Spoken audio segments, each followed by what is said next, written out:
மா வீட்டில் யாரு வெளில வாங்க. யாருங்க அது? ஆமா வணக்கம் இருக்கட்டும். உன் பையன் முரளி எங்க? சார் வீட்டில் இல்லைங்க சார். வீட்டில் இல்லையா?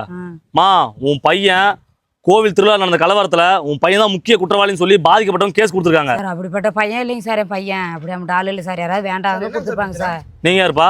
அவரோட ஃப்ரெண்டுங்க சார். ஒழுங்கா இருந்துங்க.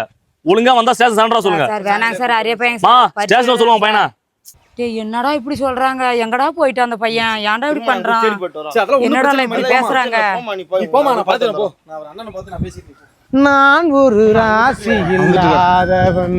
ராசி இல்லாம தானே நீங்க டீ குடிச்சிட்டு வந்தா உன்னை தேடிட்டு வீட்டுக்கு போலீஸ் வந்துச்சுனா. போலீஸா? ஆமாண்ணா. என் வீட்டுக்கா? ஆமா. எதுக்குடா? ஏன்னா கோவில் திருவிழா சண்டை நடந்துச்சுல, நீ அங்க போனியா? கோவில் திருவிழா? ஆமா, அன்னைக்கு தேர்தல் இருக்கும்போது அடிச்சிட்டானுங்க, நடு ரோட்ல அடிச்சிட்டானுங்க. ஆமா. அப்படியே கிராஸ் பண்ணி போனா அந்த கூட்டத்துல கிராஸ் பண்ணி போனியா? ஆமா. என்னடா அந்த லிஸ்ட்ல உன் பேர் தான ஃபர்ஸ்ட் வந்திருக்குது. போலீஸ் வீட்டுக்கு வந்துட்டு போனாருனா பேர் வேற கொடுத்துருவாங்களா? நீ தான மெயினா தெரியற. கேமரால நானே அந்த சிசிடிவி கேமரால உன் முகர கட்ட தான் தெரியுது. ஐயோ நான் வேற எஸ்ஐக்கு படிச்சிருக்கேன்டா. கேஸ் போட்டுறோம்ல. நான் வேணா ஸ்டேஷனுக்கு போயிட்டு சார் நான் பண்ணல சார் சொல்லிருக்கா. எஃப்ஐஆர் போட்டுறோம். எஃப்ஐஆர் போட்டுருவாங்க.